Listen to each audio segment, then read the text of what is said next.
टी20 women's Asia cup रे भारतर बृहत विजय।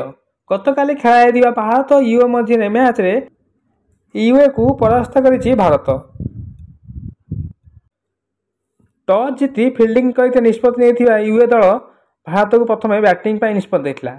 भारत तरफ कैप्टेन हरप्रीत सिंह 47 बॉल 66 और ऋचा घोष 29 बॉल 64 रन कर भारत को 201 रन 20 ओवर करते।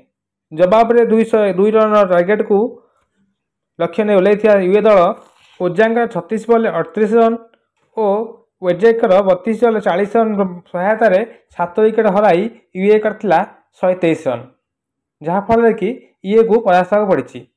पूर्व मैच भारत पाकिस्तान मैच रे पाकिस्तान को हराइथिला भारत और द्वितीय मैच रे काली यूए को हराइला परे भारत एवं प्रथम टेबुल रे शीर्ष अच्छी, जहाँफल कि भारत पर सेमिफाइनाल खेली आशा आगू जाइछि। टी20 वोमेन्स एशिया कप रे भारतर बृहत विजय। गतकाली खेल भारत यूए मध्य मैच रे यूए को परास्त करिछि भारत। टॉस जीति फिल्डिंग करते निष्पत्ति नहीं यूए दल भारत को प्रथम बैटिंग पर निष्पत्ति देता।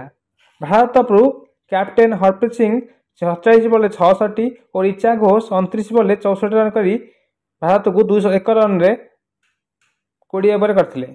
जवाब में 202 रन टार्गेट को लक्ष्य नहीं ओल्लैथिया यूए दल ओजांगर 36 बॉल 38 रन और वेजेकर 32 बॉल 40 रन सहायतार 7 विकेट हराई यूए करथिला 123 रन, जहाँफल कि यूए को परास्त पड़ी।